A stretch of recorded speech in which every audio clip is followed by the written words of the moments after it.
great second ride that just won't wait. My spurs are turning and my hat's on tight. If I hang on, girl, we'll be dancing tonight.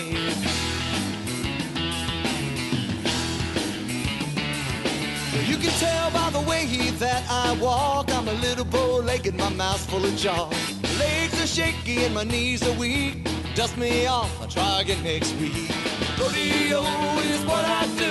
If I hang on tight and make a buck or two, it's what I do. Let's ride. Good evening and welcome to the legendary Gold Coast Hotel and Casino and National Finals Tonight. Brought to you in part by Devil's Cut, Jim Beam, Red Stag, Coors, Pendleton, Boot Barn, Cooper Tires, Ram Rodeo, Justin Boots, Prefer, Golden Tiger Liniment, the National Cowboy Museum, Good Ride, Wrangler, J.W. Brooks Hats, Montana Silversmiths, Pepsi, and Boyd Gaming.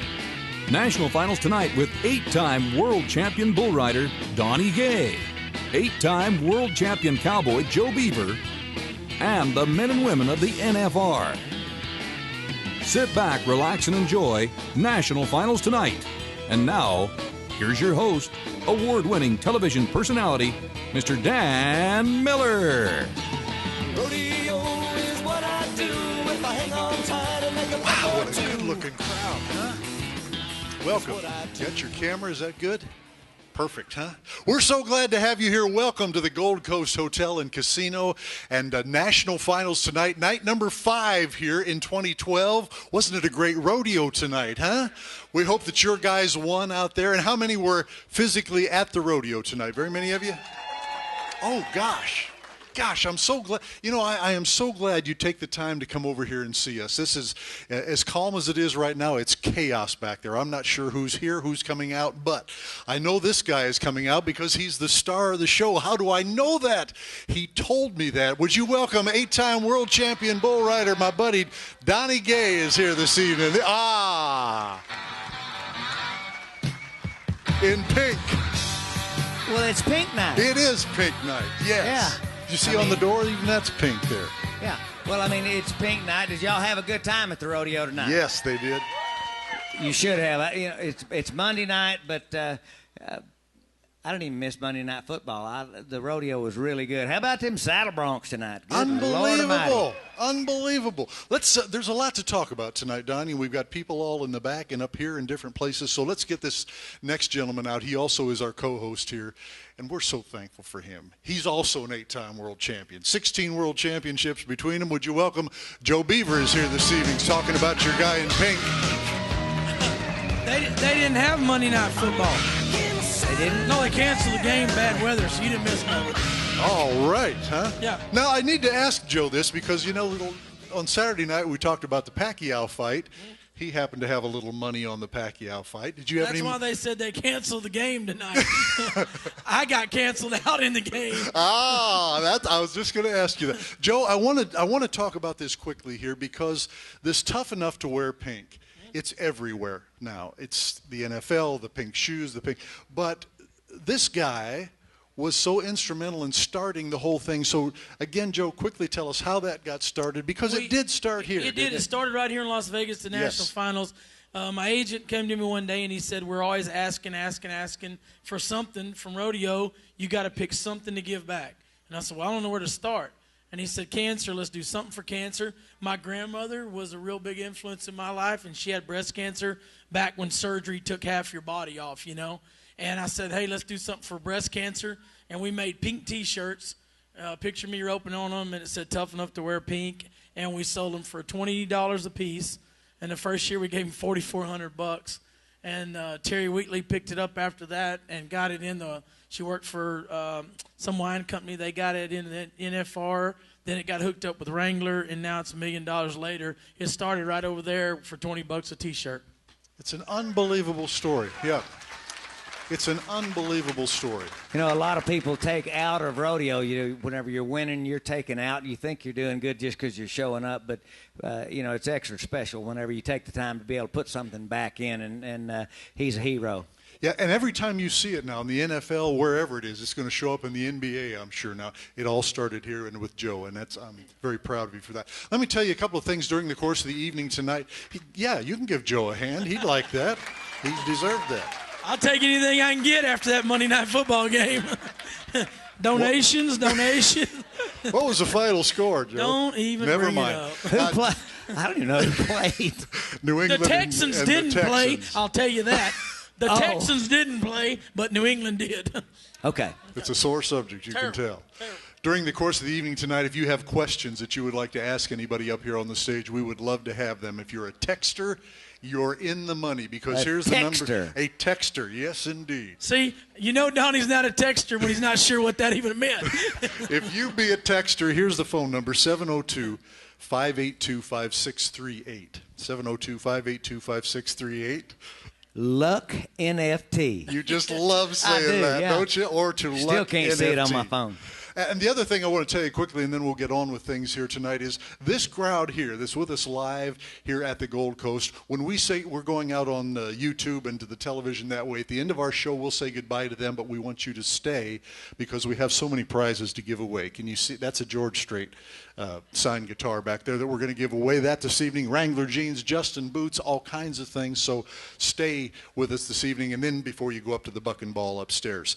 What I want to tell you about the rodeo tonight, a lot of these people, Donnie, were there. I don't know if you heard me ask that. A lot of them were there. So you missed seeing Donnie and Joe on television on GAC tonight. But we can remedy that. You'll get to hear them do their call live. And if everything is in pink tonight, isn't it nice? We're going to take a look at round number 5 and have Donnie and Joe do it for you live. These are the winners, Donnie Gay. All right, well, bareback riding, first event of the final, Scarlett's Web. She's kind of pink, too. But Casey Coletti, here's a guy that needed to win a big check, and he's going to be able to do it right here. Check it out. Bucking horses are turning the crank. Casey Coletti makes a perfect ride. You know, we've seen Lewis Field do that, or Casey Field do that a bunch of times, but I tell you what, watch the spurring.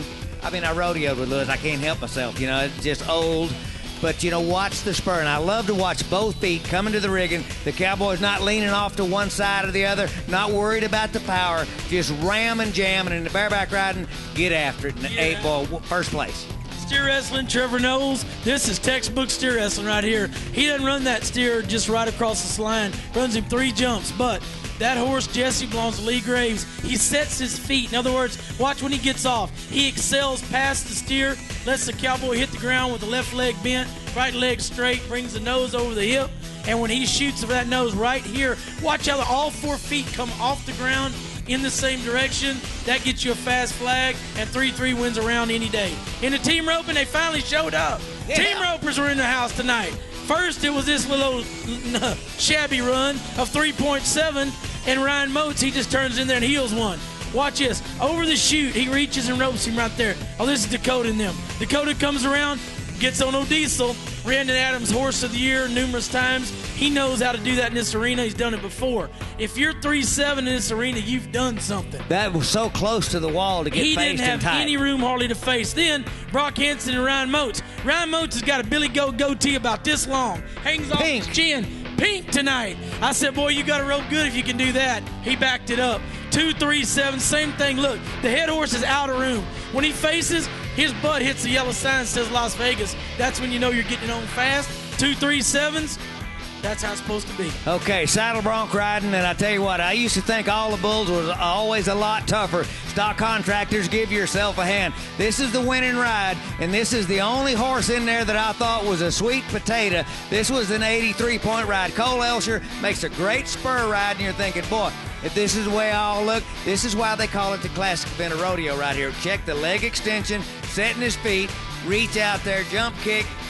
That horse takes 9 miles of rein. And only rode what, Donnie? 4? 3? 3. 3 horses out of 15 people. I mean, they're bucking them off. I'm thinking, dang, it's bull riding early. I missed Matt it. Chizawa, he finally showed up tonight, too. This is what we've been looking for last year. Runner-up to the World Championship, placed in 8 rounds. This year, got totally molested in the second go-around. Had a calf knock him down, drag him around. Guess what? National finals, forget about it. You go back and win money. Right here, this is a difference maker. Jerks him up out of the ground, has him strung when he hits the ground. He's 7.2. He wins the go-around tonight. That's the turning point. Number 5. Got 5 left. You can't be messing around. That's right. In the barrel racing, it's been fast all week. We had Mary Walker on here last night. It was good to see her. And, boy, turn and do it in a hurry. Kaylee Bass, 13:68 in the tie. You know, I was surprised. I thought the track was a little slower tonight, but that 13:68, that's pretty fast. Just showed you one horse, wouldn't it? Watch the turn. There was some 14.0s that looked like there's going to be 13.8s. Well, 13.7s until this, and then you think, well, this horse is trying harder than the other ones tonight. You know, what's interesting to me, I'm listening to Charmaine James, and she's talking about the position of the girls whenever they start leaning inside of the barrels. You got to lean outside and making a left turn. I'm thinking, you know, that's a little more to it than one would think, but really fast. Mary From 13:68 to 14:01. Mary Walker said, hang on and see what happens. Bull riding, that's what you want to do. Last night was ugly.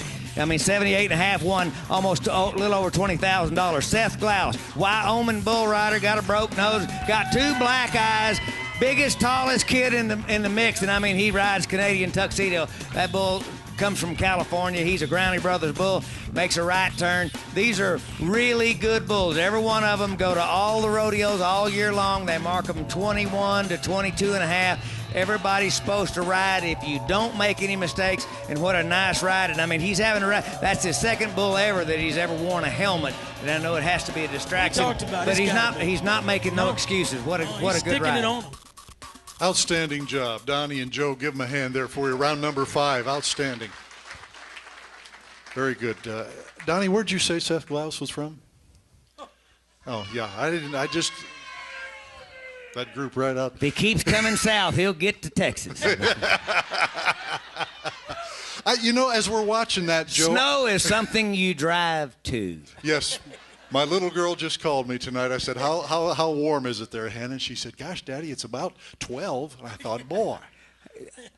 My daughter texted me a picture of her husband's motorcycle, and it had ice and snow on the seat yesterday morning, and said it's a little cold here. I'm thinking, if there's that much, I mean, just to cover the seat of a motorcycle, if there's that much ice and snow in Texas, in Dallas, it was paralyzed. It was good in Wyoming. Joe, I thought of something while we were watching this, because in the steer wrestling you talked about the horse Jesse. Last year, Luke Branquino was riding that horse, right? Well, he rides Gunner. Luke rides Gunner, and Trevor Knowles and 3 or 4 more have rode Jesse. But $360,000 on Jesse up till right now, if you include last year and this year. Lee Graves was hurt, so he didn't take him up to Calgary, the big rodeos. Calgary, he took him to Omaha, he took him to Puyallup, and he took him to Canadian Finals. $200,000 on him already. Is the Mount money percentage any different here? Fourth. You get it, guys, with that, because Lee Graves is hazed. Lee Graves owns Jesse. Okay. He hazes for him. If you haze for him and own the horse, you're going to get a fourth all day long. Okay. And here's the deal. Anymore, used to, you could cut deals, for 15% more money, whatever. There's so many guys standing in line to ride Jesse and Gunner that the guys that own them honestly don't care. If you don't want to pay, they just go the next guy. It's a business. You're dang sure not going to argue with them. No, and I mean, what are you going to do? You're going to give up the ride? It's just like Luke. He gets Gunner about 2 months before the national finals. Luke Branquino puts him in a swimming program, swims him for 30 days, and then they run some on him before they come out here. And he and Billy Bungan probably won $60,000 on him already this year. Very good. So a couple of the things didn't go as well for everybody tonight as that you just saw in that first reel. So let's roll this wreck tape. I mean, everybody. This first one is bad. Everybody, nobody wants to see anybody have a wreck, but if they do, we don't want to miss it. Here we go. All right, Jared Keelan in the bareback riding. I mean, he's rocking and rolling, trying to win the money. And check this out. Things go bad in a hurry. Whenever your feet come down, and his hand's still in that rig and upside down all around. Stampede Warrior. I mean, even when it's good in the bareback riding, it's bad. But, I mean, that'll make you talk a little higher octave right there going over the top. And like I said before, when your Justins is over your ears, it's hard to look cool. All right, yeah, Stephen Dent. Here's a guy trying to win a world championship, up, down, all around. I mean, you just think, my gosh, what I got to do? Because he goes from being 90-something points winning right the here, go-around. right here. Yeah. And now his feet come down, you miss just make one mistake. They're going to make you pay what a ranked set of bucking horses. I mean, tonight I thought both sets of barebacks and the saddle broncs both were unbelievable. Okay, Shane Proctor in the bull riding. World champion, reigning world champion. Watch this. Gray Squirrel. I'm thinking that he's going to win the go-round. So much for how much I know. You know, he had to take a little nap in the arena, and he goes to get up.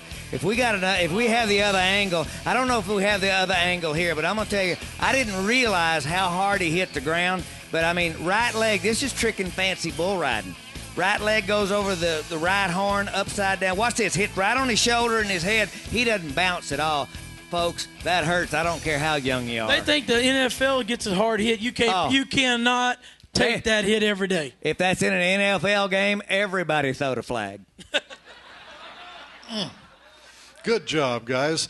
Let's go ahead and get this evening started because we have a lot of people back there that are waiting to come out. And this first gentleman should look familiar to you because we just saw his work here this evening. He is the reigning world champion in the bull riding, and we've been trying to get him out here. I'm so pleased that he I'm came really out. glad he woke up. Yeah, he is, and he's here with us tonight. Would you welcome world champion bull rider Shane Proctor is here tonight. Yes. He doesn't. I mean, he looks like he's out here. He's ready to come on a Sunday afternoon drive. Oh yeah. I mean, they'd have drugged me out of their toes backwards. I ain't lying. Good Lord. Watch it. Oh, I've seen it. It's going to hurt worse. How you doing, champ? Oh, I'm doing real good. I mean, It's so good to have you we're in here. Vegas, and sometimes you just need to take a little nap, get everything put back together. And, I mean, late nights, long mornings. I mean, you just got to go. It all works out, doesn't exactly. It all works out. How does it feel being the world champion, Shane Proctor? It feels real good. I've always had a lot of high expectations of myself, and when I won it last year, I was real pleased. Rode well all throughout the year, and this year I've been putting a little bit too much pressure on myself, and I think that's been my big problem here. I just need to go and relax and enjoy what we're doing, and that's riding in Vegas. You were talking with him about it, Donnie. Well, we were talking about the ride, but I just go back just a little bit because time flies when you're having fun. Last year at the NFR, first time he comes in here, smokes everybody, JW, the whole 9 yards, wins the world championship, but you broke your arm, your free arm on the last bull. You're laid out there. They got you in a splint. They're wanting to take you to operate, set it, everything. You said, hell no. I just won the championship of the world, and they're having that buckle ceremony. I'm going to go get my buckle. Then you can operate on me. So talk about that a little bit. Yeah, I mean, I knew I'd won the world after I got on before I even got on that last bull. And unfortunately, I got hung up, stepped on. It's part of bull riding. You get over it. But yeah, luckily Tandy he set the arm for me in the locker room in the sports medicine, and I'm probably the only guy to ever go get a world champion buckle in my tennis shoes, my riding jeans, and my shirt halfway open.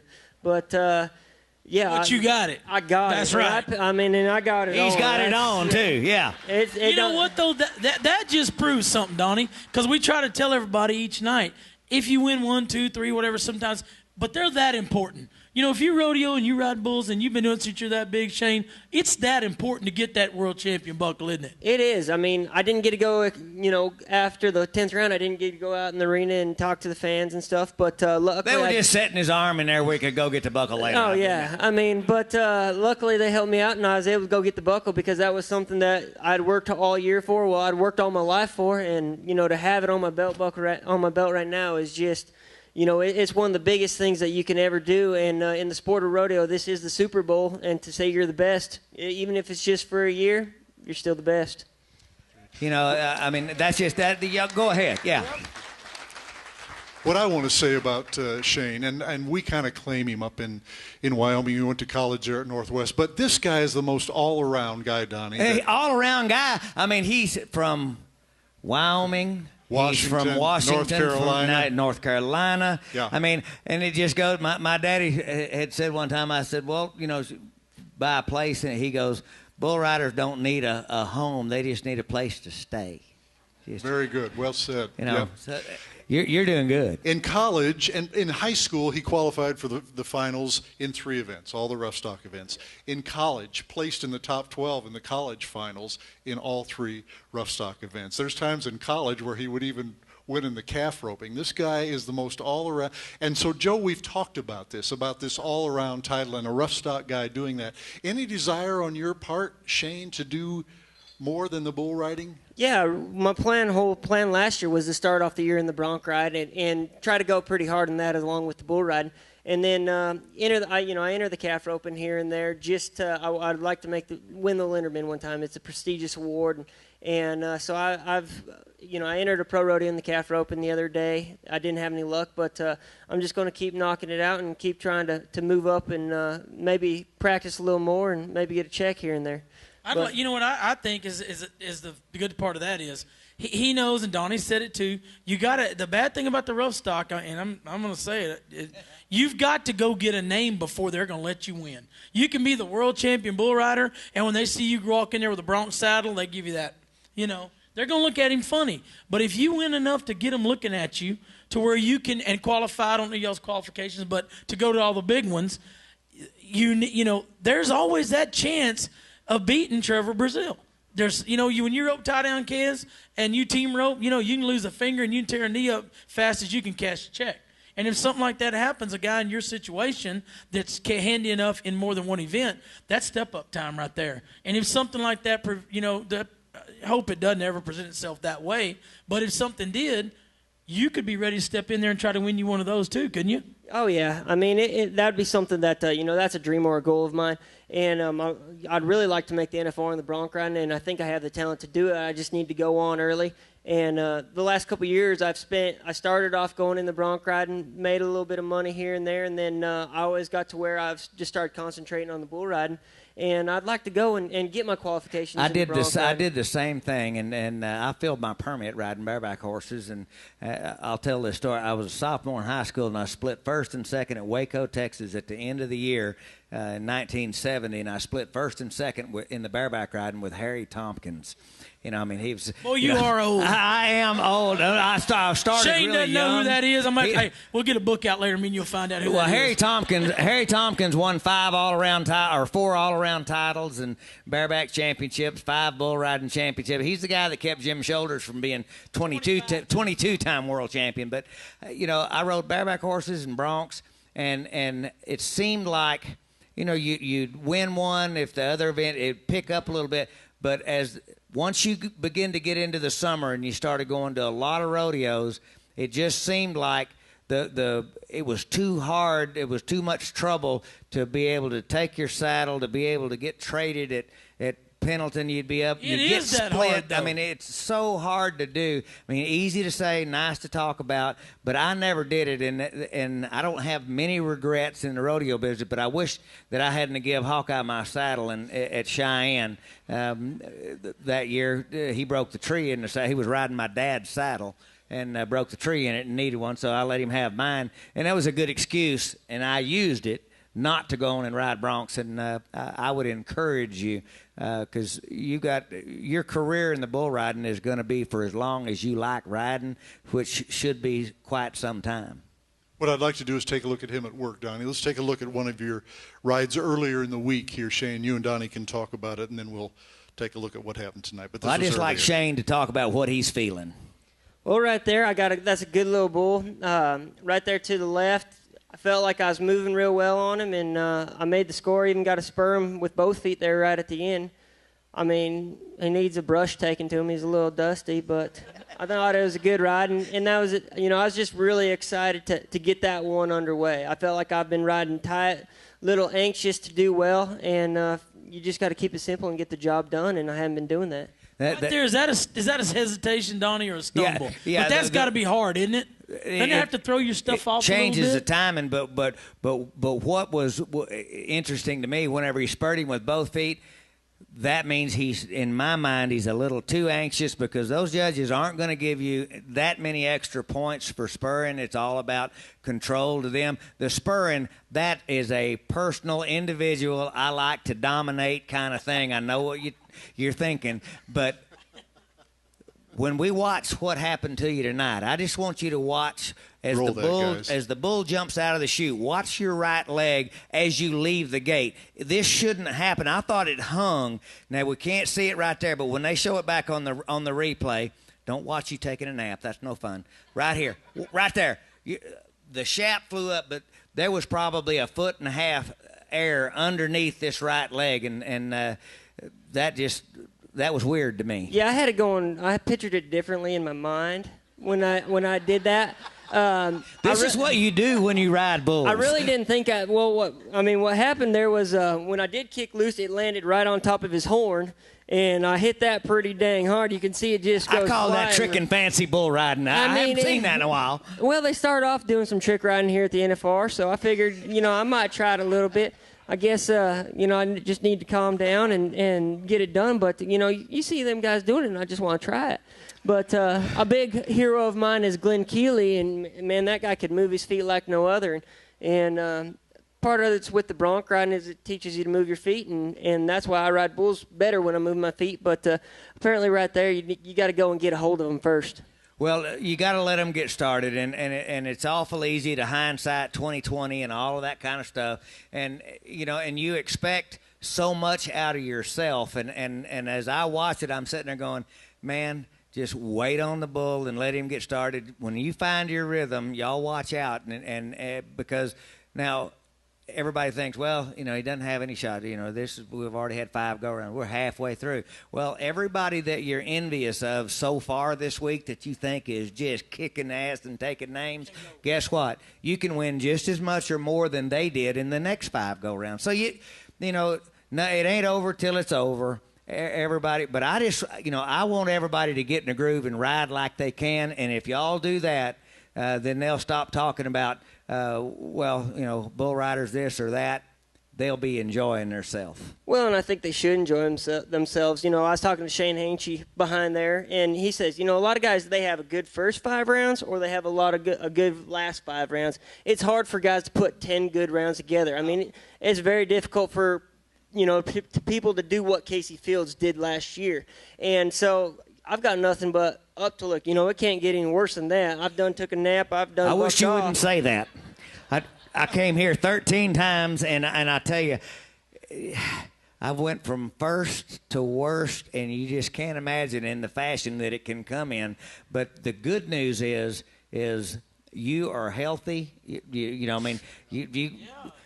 There's nothing seriously wrong with you where you got to give, you got to, make compensation. All you need is the right bull and get some rhythm, and then, to see the Shane Proctor that I know that you want to show everybody. You don't have to convince me. I'm convinced. I'm just waiting on it to happen. Something else that's good on his part, Donnie. He's got 5 left. He just looked. I mean, like he said, my foot's not supposed to land on his horn. I took a nap. He's not worried about that. He's ready for tomorrow. And if you can put it away, the faster you can put it away and look for the new day, the more you're going to win. And that's a deal right there. That's positive. If you're a defensive back and you get a pass interference penalty, you come right back and they run at you again, and you make the interception and take it back for the 6. Or they score on you. Short memory, short memory. Is that what happened to you? And tonight, 3 times. Gambling. 3 times. They scored 3 in the poor guy that they thought was going to, the little low tight end come out of the back. He's big and he's slow. We had slower and bigger, and both 3 times they scored. But it'll get better, and it's going to get better. That's why they call it gambling. For Shane Proctor as well. I know you're ready for the next 5 rounds. Oh, I'm definitely looking forward to the next 5. I mean, bull riding's what I love to do, and I'll be doing it for a lot longer, and 5 more days, it's just another day in paradise. Well, I owe this guy one because he came over here out of the Justin Sports Medicine Room. They wanted to keep him under some ice and everything, and it's a little bit of an imposition to get these guys to break their concentration, come over and be with us, but I know y'all like it. I like it. Shane, thank you so much. Shane Proctor, world champion bull rider.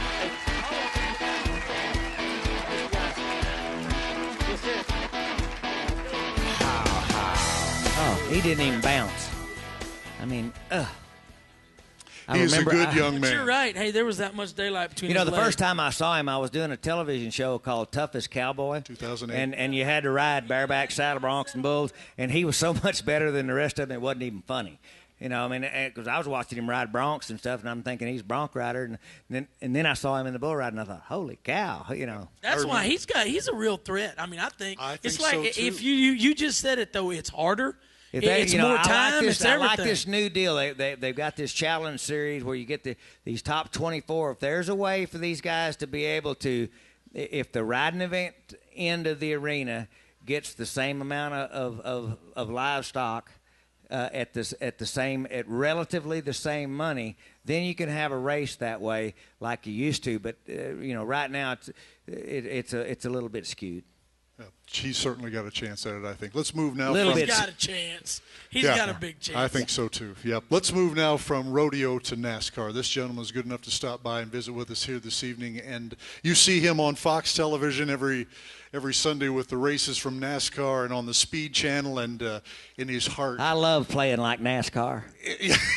In his heart, he wants to be a bull rider. I just know it. But would you welcome to National Finals tonight? This is Jeff Hammond here from the NASCAR and Fox. Jeff, welcome, sir. Well, good to see you guys. Good to see you. All right. Welcome. Don't be talking like that. Well, the only time that We got all stories about that fast car. Yeah. The only time that I was practicing being a NASCAR driver is when I get a rental car and I got the insurance. I've heard about your driving. It's a legend, isn't it, huh? That's why I started flying. Everything about Donnie Gay, I don't care where you go, there's always a story about Donnie Gay, whether it's up bowling the other day and talking to Gary LeFew about you. Did you have bumpers on your bowling? That's what they said on TV. Did you? Or the gutters full? Is that how you bowl? No, I did not have bumpers, but after I looked at my score, I needed them. Well, now, Donnie, to tell the truth, last year when I was there, what did we do for you? I tried to help you out. I tried to be the crew chief. I brought you what? You brought that little thing, the stand that's got the little chute that you put the ball up on top and then you roll it down. I mean, folks. Last year I was, that's the only time you made a strike. I was on the injured reserve last year. But this year. I was healthy this year, and dang if I don't pull a muscle right in my butt. I mean, go I didn't know there was one back there. Tell him your score for your bowling. Well, I beat Gary LeFew. No, just tell him your score. 106 the first set. Yeah. But I beat Gary LeFew. There. And second game? 97. 97. By golly. Hell, his bull riding scores were higher than that.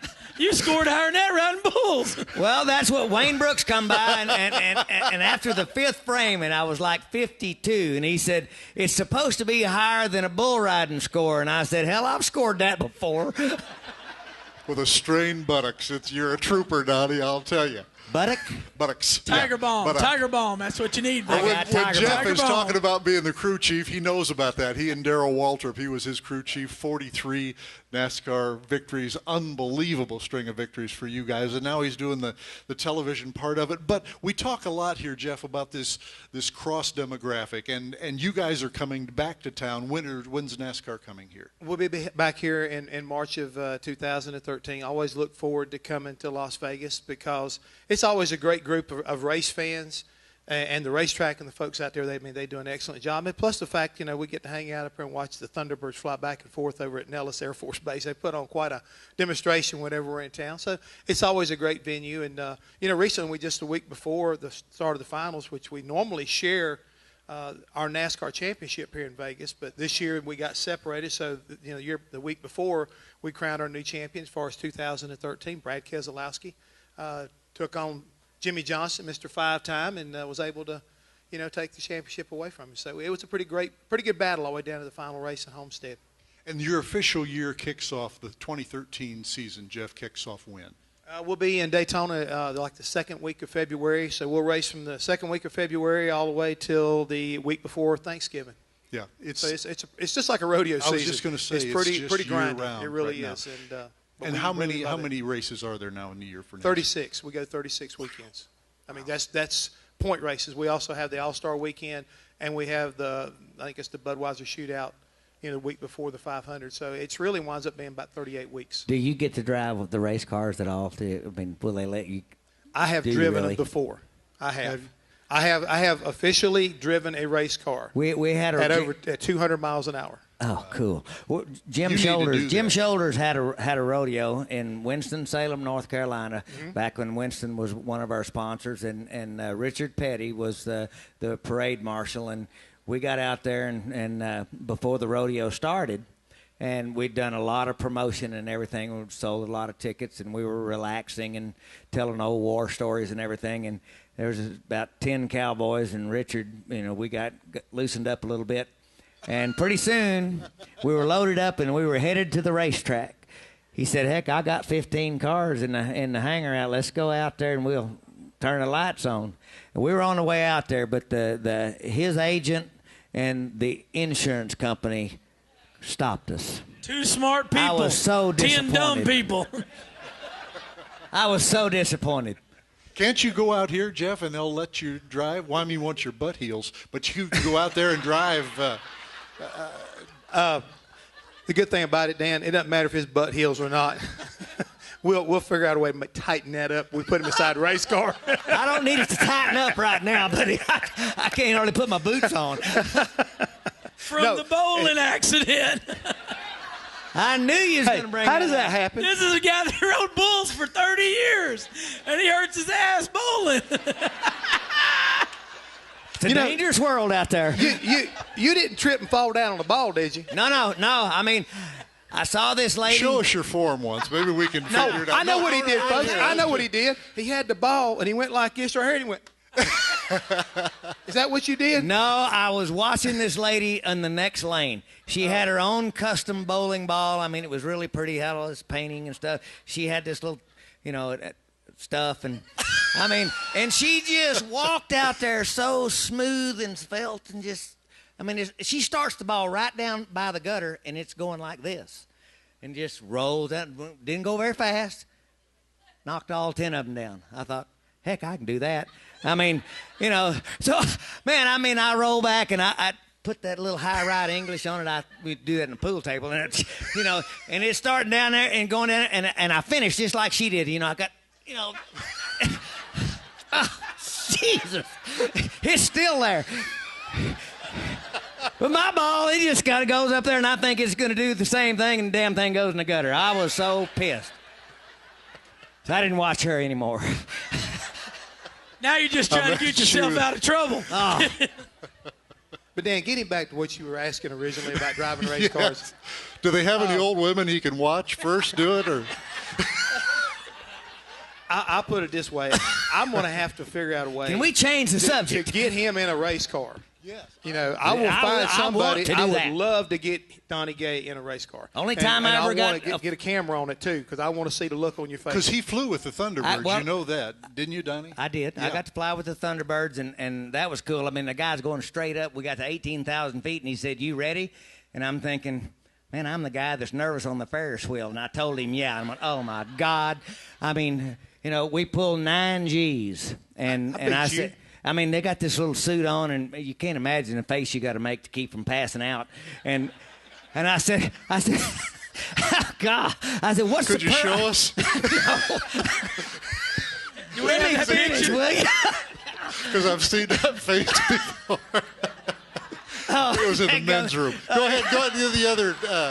Donnie, go ahead and tell him. Because now, look, I've flown the Thunderbirds. I pulled it twice. 9.2 Gs, but you got to strain. Show them how you strain. Never mind. We make this curve, and I said, what is the point? I mean, you got to make this. You're grunting really bad. And you make this turn. And I said, what's the point? And he says, well, there's no other aircraft in the world that if you pull 9 Gs, it won't stay together. The plane will break up and disintegrate. And I said, really? I said, that means you can't lose like a dog fight like you see on TV? And he goes, well, you got to watch your closure rate. And I went, cool. I'm glad you're on our side. It was really actually kind of, it was outstanding. But you can set only him race up, though, I ever Jeff. had, though, was... You can set him up, though, for a race car. I will. That'd will. be good. I think everybody here would love to see a picture of Donnie Gay inside of a race car at about I would love 190 to do miles that. an hour. Yeah, I would love to do that. Going off down the corner, getting a little bit loose and everything like that, up close to the wall. Hell, that wouldn't be no different than when he was back drinking and running crazy. I was going to say the only race I had, Cody Lambert and I had a race. He stole the rodeo ambulance, and I had a rental car, and we got on a racetrack in Cloverdale, British Columbia after the performance because we won first and second, and it was raining, and the track was kind of muddy, and we're having a heck of a race. Cody's got the siren on and everything. We're having some fun going around and everything, and they wouldn't invite us back. I was going to say, is that the reason why you're not allowed to cross the Canadian into Canada anymore? They won't pulled invite your us passport. back. Yeah, but I love them anyway. Yeah. On second thought, I'm not too sure I want him around race cars. Just make sure you got You got the insurance, you're okay. I promise you. Jeff, tell us where people can see you every week all over the television and on the radio talking NASCAR. Well, I'm very lucky to be working for a great company in Fox Sports, and just I'll brag a little bit. I just renewed my contract with them, so I'll be around there for a few more years. Excited about that. But Speed, you can find me there a lot of times doing NASCAR performance, sometimes in a NASCAR Race Hub, as well as what we call Speed Center. A lot of times on Sunday night, I get a chance to co-host that show along with Adam Alexander. But I'll definitely be in Daytona for the 500, and we'll be covering the first 13 races like we always do on Fox, and I'm real excited about that. We'll be starting our I'm not too sure about the number, but our 13th year. Well, and Jeff does all of this television, but real professional, and he is a real rodeo fan. He's got a couple of bulls of his own, his partners with Jerome Davis, and they've been winning in these bull competitions, and so I'm glad you renewed your contract with Fox, because being a stock contractor, I can tell you that is a business that you can put as much money in as you care to. I'll promise you that. Hey, I got news for you real quick before I say that. My wife's sitting over there, and she understands. She's not going to let me put too much money in it, but I want to brag.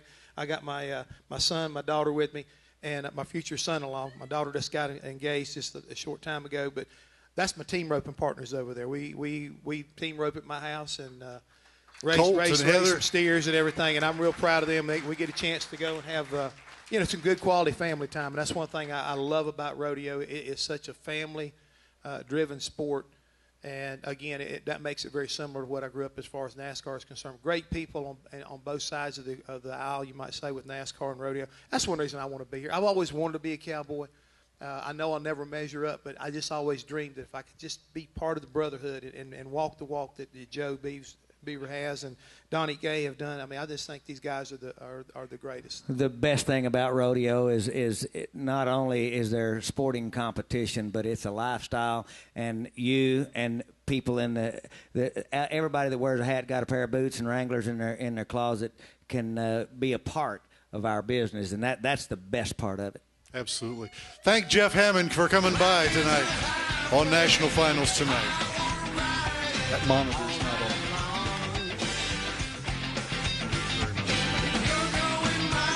I want to tell you over there, Travis, this monitor here with the questions is not on, so if we can get that fixed. And we're looking around. It's good to have Jeff's family with us. And Donnie, as we look over here, Chuck Schroeder's over here from the National Cowboy Museum. I just saw him sitting there. Chuck, Oklahoma come on up City. here. Come on down in Oklahoma City. Just come up for just a second, Chuck, and let's just welcome Chuck Schroeder from the National Cowboy Museum. Have a seat right over there. We do.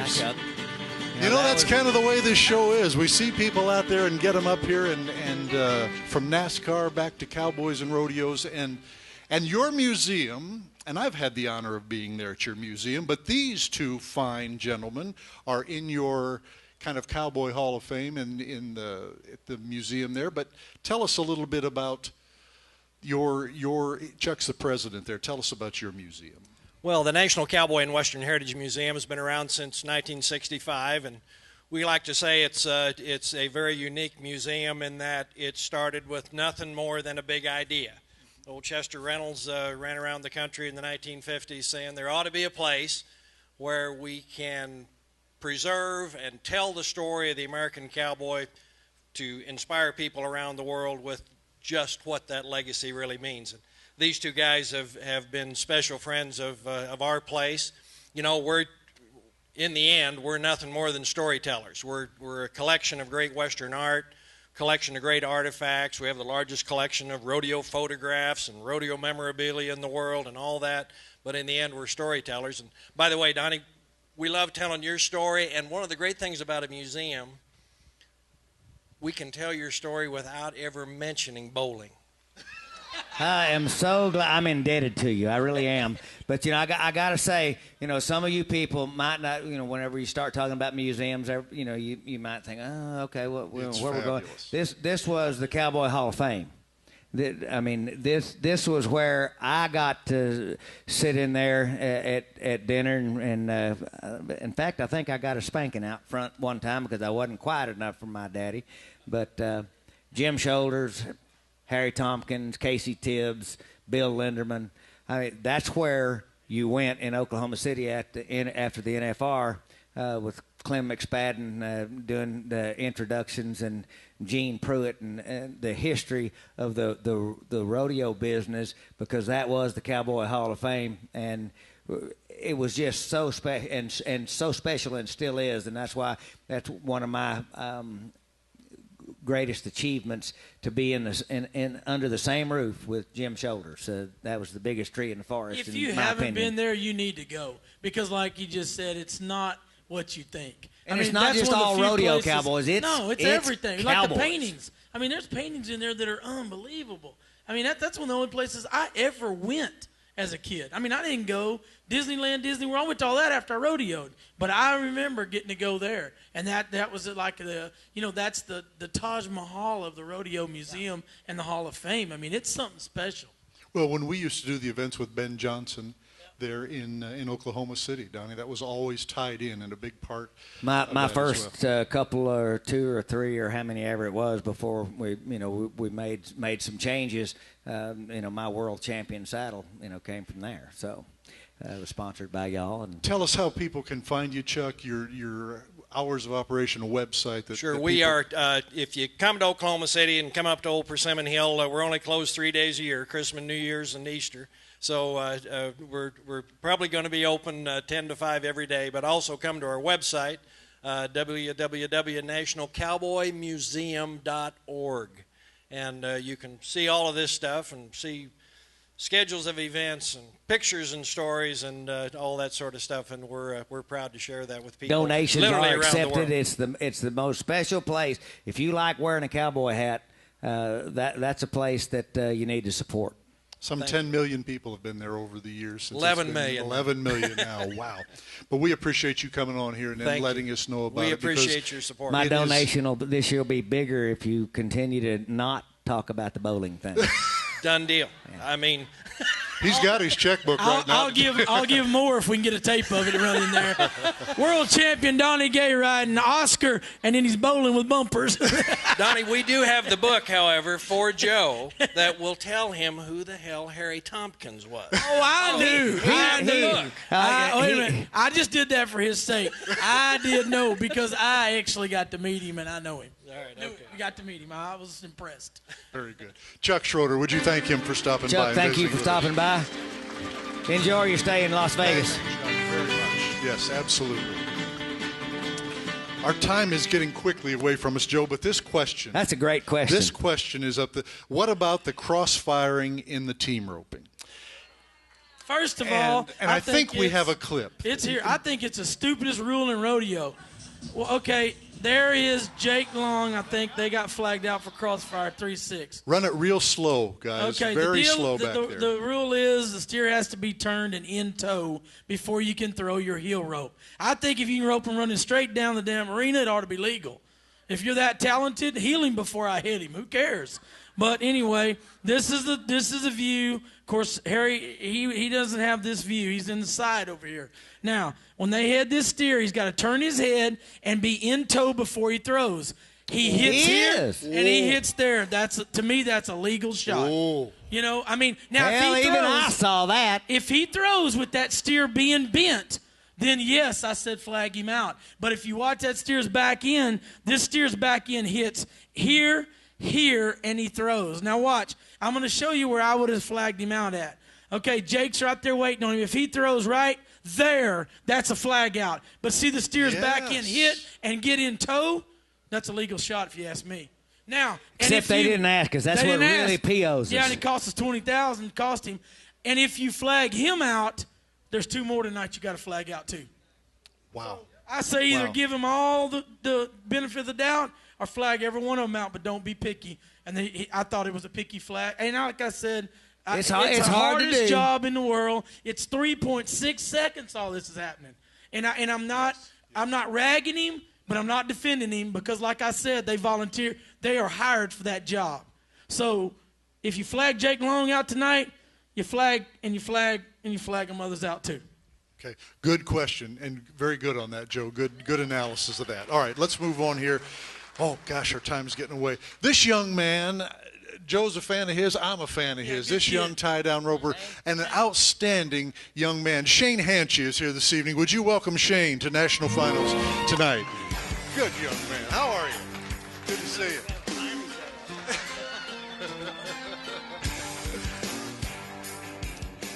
Welcome, Shane. It's good to have you here with us tonight. Yeah, it's good to be back. I took a hiatus last year. Didn't make it on the show, but it's one of my favorites.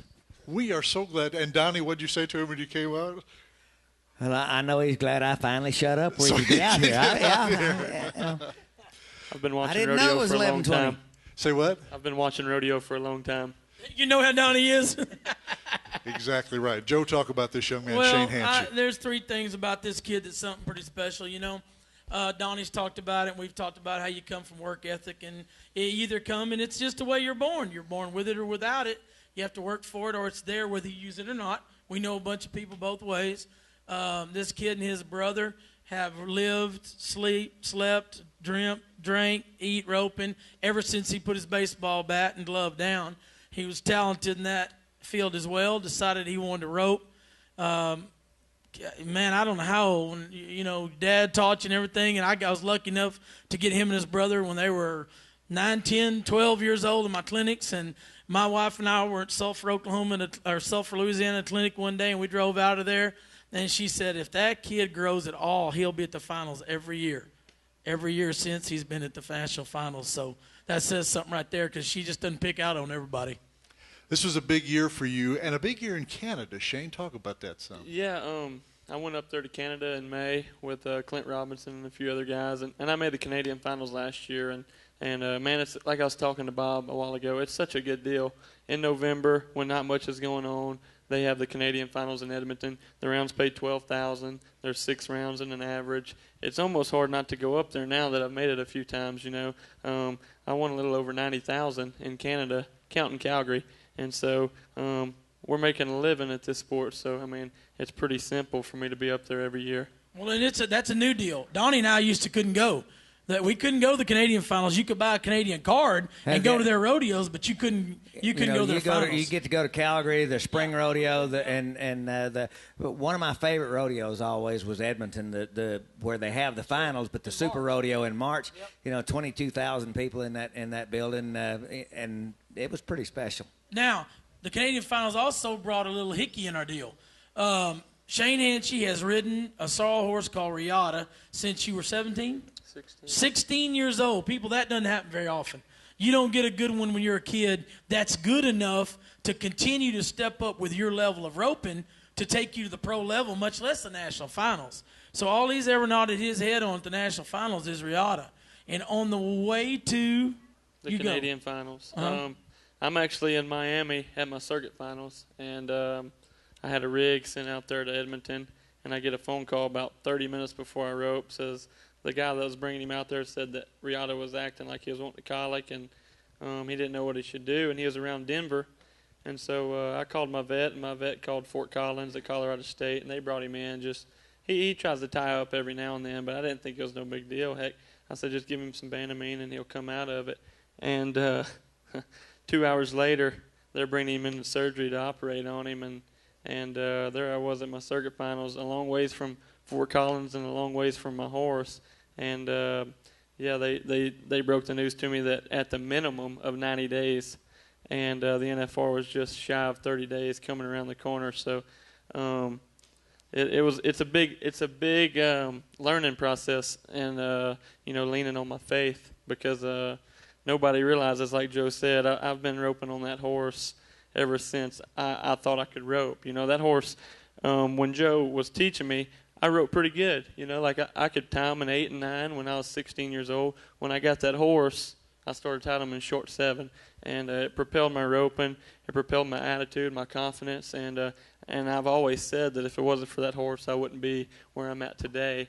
And so for him to go, go down like that in a short matter of time, it's hard not to panic and freak out. And I've got a great support group behind me, my family, Joe, my friends, and the first person I called after I talked to my brother about Riata going into surgery was my best friend, Tuff Cooper. And Tuff rode him in 08 and 09 at the NFR.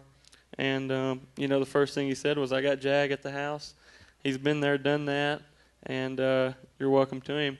And it was hard for me not to go with that horse. He's brought Trevor a couple world titles, got tough one last year. So, and I didn't really want to come in. Just this is a kind of a shaky deal. I just every year I've dreamed of roping at the NFR. I've dreamed of it being on Riata, and that wasn't happening. So it was kind of shaky from the get-go. So I really don't want to bring a new horse that's never been here because, man, it's cool watching it from the stands. But when you're down there, and them lights are bright, and that music's loud, and it's intense, and I wanted something that was going to have my back. Well, and he did, and we talked about it. And he said, I got this one little sorrel, and I got this other, and I got this, and I got a chance to ride Jag. And I said, what feels the best? And he said, see what you think. And I get a video here in a minute on my phone, And I watched the little sorrel, and I watched Jag, and I only watched one run. So I waited a little while, and I get another one. So the next day I get one more. And so I texted him. I said, is that all you're getting to run? He said, I'm not going to get to run but two till I get out there. I said, then don't worry about that. Let the horse take care of the business. You take care of the roping. That horse is 24 years old now? 20 at the least. Yeah, I was being nice. Yeah. There's a sale deal went in the middle of that, so I'm trying to protect somebody. But he's about 28, 29 probably. But anyway, it's one of them deals where, the papers got lost. So, But that horse I knew would give him the confidence to just let him go rope. And sure enough, he comes out here. First round, he's 7-6, wins second round. Let's take a look at that run right now from round number one. And, go ahead, Joe, you guys talk about it. This is just, look, he scores good. He runs in there. Shane does a good job of handling his slack right here, gets his calf brought around. Now, same thing. I hear all the time about how little guys can't tie big calves fast. That's a crock. If you know how to flank one, you can. And he flanks right. Watch why he picks the calves fronting up and he steps back. When he steps back, the front leg comes to you. I saw two guys big as me tonight that barely got him flanked and barely got him strung because they kicked the calf out. We don't kick them out. We step back and tie them fast. Shane Hanchey got a good start this week. Things kind of went a little bit back and forth, but you're in good shape still. Tell me what felt good about the horse. What felt good was actually getting the ice broke fairly quick. For me to come back and say I was going to win second in the first round after all this has transpired over the past 6 weeks, I'd have took it and not even shook my face. That's right. And to do that, golly, it got the weight off my shoulders, and it felt like I could just go rope. But like Joe said, I've just, got a little timing issue the last couple rounds. But tonight felt good. Just kind of got a bad fall. But, like I said, the last 5, I'm ready for them. I'm ready. It just sucks that it takes 24 hours to get here. Well, it's still kind of, blows you away in pro sports. To be able to call and you call your buddy that's world champion and trying to beat each other every night, every time the band plays. The competition is as intense as it can be, and he loans you the horse he wins the world title on and says, hey, just come get him, come get on. That's one of the extra little special things about the pro rodeo business. I agree. And what I want to do, our two good friends have joined us here backstage, and I want Shane to stay here, and let's have them come out and talk a little bit as well. Would you welcome the guys that they make the rodeo in the evening for the folks that are in the stands? They are the best of the announcers. Boyd Polhamus is here, and Bob Tallman is here. If you will welcome them here to National Finals tonight. Gentlemen, how are you? Sit right down there, Bob. Here we go again. Here we go. He's right off the bat, Dan. Just started with a compliment. He's making. He nice actually tonight. did. I didn't know, but there's got to be something else to it. No, I did. I said, Surely you're not buying that, are you? I'm trying not to. Don't do it. I said, do you look good, Donnie? Are you taller? I'm saying So nothing. I'm nervous. That's what I'm telling you. Thank you, gentlemen, for joining us. We're just talking with Shane here, and I know you got to visit a little bit. He's my Twitter buddy. Now give him your Twitter handle. Oh, it's Shane_Hanchey, and I'm over 4,000 followers. Yeah. So I'm getting pretty. Yeah, you're pretty there. popular. Twitter paid it. Yeah. You travel with Tough Cooper and Corey Solomon, and that's a pretty darn good group of guys going down the road. Still hadn't figured out what Twitters look like. Yeah. It's a little bird, I guess. No, yeah, me and Tuff and Corey, we've dreamed of rodeoing together, or we've looked forward to it for years. Ever since we was at the junior rodeos or junior opens, and to be rodeoing together with a group of guys like that we got our head on straight. We all three of us has got one goal, and they give it away at the end of the year, but they only give one of them. So we're all fighting for each other, and we're, like Donnie said, we got each other's backs no matter what, and we just want the gold buckle to go to one of us three for the next years to come. You know what? This man right here, you got to do that. Because we've talked about Dan for 3 or 4 days, right, about the young and Donnie and the young bull riders coming and stuff. Roy Cooper, the first year I got in, we had a big old party, and it was long. It was a long one. Tallman was there. Was I there? I could only imagine. You should have been. There was a few singers involved, and there was a lot of us around, and my wife that's probably the first time she should have left, but she didn't. We all got through this party, and Roy told me the next morning. My wife asked her if she wanted to. Yeah, exactly. When I came in, there wasn't very many young guys at that time winning. And Tallman told me from the get-go, he said, you're going to have to find somebody to watch your back. And he didn't mean it in a way like you think somebody can stab you in the back or anything. But what he just said about having each other's back, Roy told me, he said, we have to be friends. And I said, well, we're friends anyway. I'd lived up there with him a month or two before I got my card. He said, no, you don't understand. We have to be friends because we're going to win a lot. And he said, the more you win, the more enemies you make, whether you'd want to or not. And he said, if you don't watch each other's back when you're winning, you're going to wind up losing. And that's what these young kids are doing. It's a good thing. Again, you see more of a camaraderie amongst them than a solo act trying to be the hot shot and win everything. You see them in little groups, taking care of each other. And look at the results. The bull riders are winning 1, 2, and 5 coming in. 2, 1, 3, 7 coming in the roping. That's what rodeo's getting back to, and that's what they need to do to make it better. See that right there? See that right there? That man's carried my baggage the last 20 years plus. And the thing is, you get to where you can do what you do with your eyes closed because you've got confidence. And it's kind of a fun thing. The other night I told Boyd, we get ready to go down to the South Point for that awards thing. I said, well, let's take a cab. Because every time we take a cab, we got to bring your saddle back. He didn't say nothing. Never said a word. We took a cab. I carried his saddle back. Do you know how important that is to me? Yeah, who was more? I think me and you were happier than he was. Yes, sir. Yeah, and Bob, tell them you're talking about that, but they're talking about Boyd. For those that are just sitting here, Announcer of the year. Announcer of the year. Announcer That's what they're of the talking year, about. right here. That's what they're talking about. Yeah. And the whole room was filled with like Mitt Romney voters. They're like, what the hell just happened? I don't think so. I don't think so. I had about 60% battery on my iPhone when it happened. Now, y'all got to understand something, okay? If you get in the wrong position for get a hug out of that guy, he not only was a wrestler, but you've got to be just right because he'll hurt you and doesn't mean to. I wiped my iPhone out taking pictures between Sandy. I don't know if she come out or not. He's married to a 12. His mom and dad, who are as good of friends She's as I a could have. Cowboys fan. Yeah. I didn't say she was perfect, but and all of these kind of things. We touched a lot on this last night, okay? And I said how long I've been around doing what I'm doing. The thing that doesn't keep me young, that keeps me involved. Young is it's a bad terminology because it's either in your favor, it's overrated, it's in your favor, they waste it on kids or whatever. The thing is staying hooked.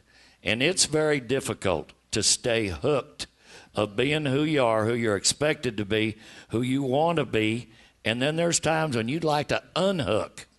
And we went through a day today where we really could have been unhooked, but how blessed we are to have people want to take us out, pat us on the back, put us in front of cameras and things.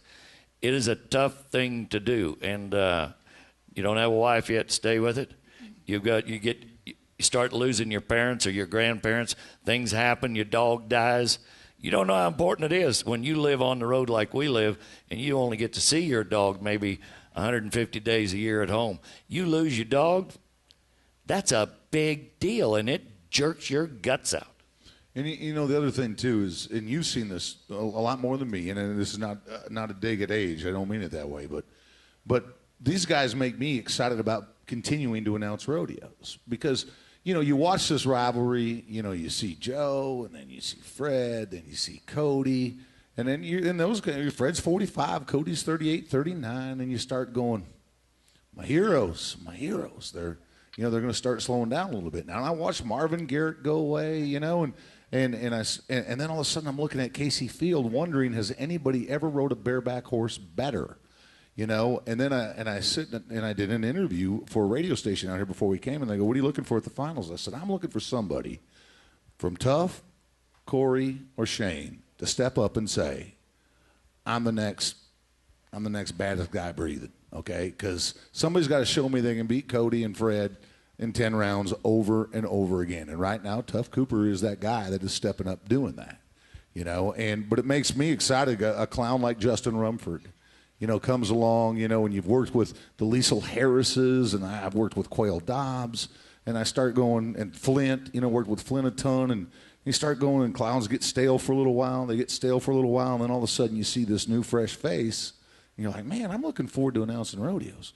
And I look forward to watching Shane because I know he isn't even in the beginning as good as he's going to be 3 years from now. Oh, yeah. And I remember being his age thinking you knew everything, but Mark Twain said that when he was 18, he couldn't believe what a fool his dad was, but he was surprised to see how much his dad had learned in just 3 years, And it's because when he was 22, his dad was brilliant all of a sudden.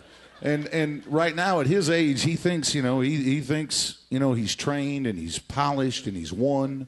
But you just look at the growth from 18 to 22, and imagine from 22 to 26. And again, I'll correlate it to other sports. You see it in quarterbacks, you see it in pitchers. The more experience they get, the more times they're here. And when they have raw talent and the kind of determination that he has. So I'm going to tell you, we talk every time we get somebody up here, they hate to lose. That guy hates to lose.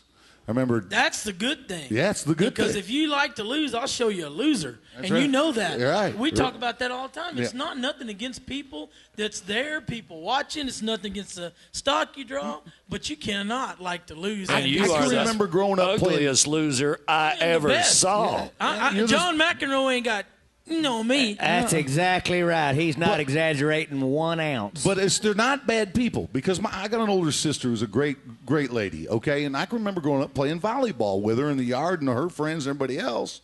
And she'd laugh whenever the other team would get a point. And she was just having fun. She was playing the game for the fun of it. She'd tell me to chill out. We're just playing for the fun. I go, then why are we keeping score? We're keeping score, okay? If we're keeping score, then we need to win, And she, for her, it didn't matter if you win as long as you were having fun playing the game. And there are some people that are very talented ropers. I got a nephew who's a really good wrestler. Doesn't matter if he wins or loses. He's very talented, athletic. Got another one that can't stand losing. Went to the state tournament. And it's just a different breed of individual. What did you want to say, Bob? Boyd touched on something about organized sports and big time money. Big time. In the rodeo business, we talk about money at certain points in our life. How much you have won, how much you can win, what you might do with the money. We're coming back listening to Fox News tonight on about how much other sports guys win and lose and the problems that they have. Okay? In this business, we don't have special team trainers, somebody that watches your diet, somebody that watches you in an aloof pattern to see if you're having psychological problems. We don't have people that you go to talk to if you got problems. It's a good thing for you, Bobby. We don't have that. Well, the thing is now they come to me and go, am I nuts? And I go, no, I'm nuts. You're fine. You'll get like me later. But think about it. It's who's watching who's back, and it might happen in a hallway, in a hotel. It might happen behind a horse trailer. It'll happen when the guy's dejected behind the buck and shoots, and you'll see a couple of guys go to him because they know he's got a problem. The lack of money is what makes our sport pure. I Yes. remember Jason Miller telling me one time, and when Houston wasn't sanctioned, I said, you got to go for the $50,000. You got to go, He goes, I'll go for the $50,000 to buy gas to win the gold buckle. I'm not in this business to make money, because if you want to make a lot of money and become rich, rodeo is really not the best place to go. No, because you get paid on performance, and all of the other major sports that we're inundated with, they get paid because they have year-round television contracts, and it may be unfair, but the pure fact is that's what we sell, the lifestyle, and you guys do a great job of it when you're emceeing, but everybody gets out there and you get paid whenever you win. You have to perform. And just like Shane said, I'm the reigning world champion. But that doesn't mean anything until you go get your check from the secretary each night. But you said it too. And I mean, I had $4,800 to my name and a truck and a crippled horse when I got my pro card. And I'm not saying I'm no multimillionaire rich, but I mean, when you look back on, that was in 1985 in January, and the first time at Fort Worth, the first year I was there, I didn't have the money hardly to pay my fees. And you may not get rich, but if you watch your money, and I think we watch a little closer because we earn it, like you said. $1.9 million is the base salary in NFL. 4 to 6 years when they're done playing, they're all broke. But they don't earn their money as far as each hit and each game they win. They're paid a yearly contract. I know one thing. I've got 3 places paid for. I've got a lot of money in the bank, and I wouldn't have one thing if it wasn't for pro rodeo and a rope and a rope horse. Amen. Amen. But man, I still like the NFL, though. I mean, I'm a Cowboys fan, but I'm going to try to get a call in to Tony Romo to be my pallbearer. Why is that? Because that'll be the last time he lets me down. You had to jump in there, Joe, didn't you? You just had to. I'm his wingman. I'm his wingman. Hey, don't worry. If you're worried about the Dallas Cowboys, it's a real. If you get so disappointed you don't even want to see them, just paint goal lines around your yard. They never cross that. But I've been watching the Dallas Cowboys. This is a true story since 1960. I was 7 years old and sitting in the end zone. My dad couldn't afford any box seats and everything, but they had dollar tickets for the end zone, and that's where Pete and I sat every Sunday. I mean, Amos Marsh and Eddie LeBaron, hey, I'm a Cowboys fan because that's where I live, and don't matter whether they win or lose. That's just me. That's you. You and my wife have that in common. What I love about Cowboy fans is you ought to quit them. And I'm seriously. But wait, no, here's my point. Jerry Jones is a businessman, okay?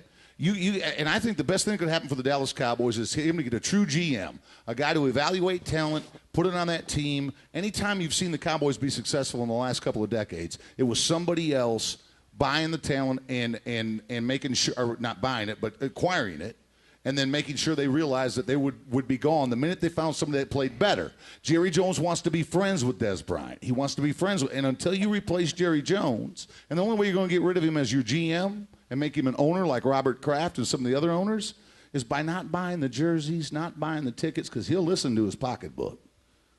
That's not going to happen. All right. Gentlemen, that's not going to happen. I'm going to jump in here. One, I want to say, Shane is sitting here listening to everybody talk. When you said 1960, he was going, wow. I think, wasn't that like when there was really dinosaurs and stuff? Yeah. What I was thinking is how does he not have any more gray hair?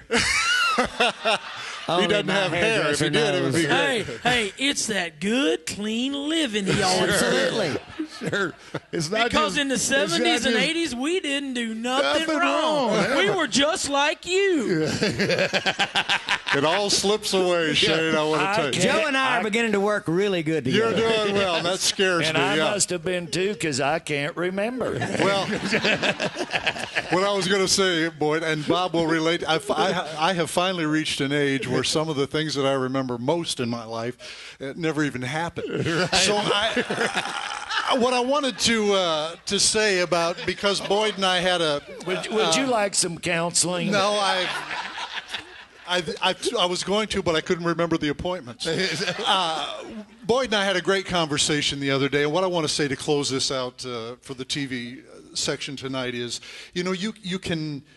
anybody can learn to to rope. Nobody can learn. You can't teach somebody to be Joe Beaver. You can't teach somebody to be Donnie Gay. There's a lot of people that want to be announcers. You can't teach somebody to be Bob Tallman and Boyd Polhamus. It's through their work ethic, and they've all got talent, but it's through that work ethic, and you can't teach what you guys have. It's no accident. Me and you talked about this last year. It's no accident that they announce the finals every year, because only the best get that job. Yep, it is. They're all that way, and I'm honored to share the stage with them. Would you pay them all off? And I want to say goodbye to the folks out in television that are watching on YouTube. We hope you join us again here tomorrow night. The folks that are here, stay right here. We've got some great prizes to give away to you. So the folks out on YouTube, good night. It's what I do.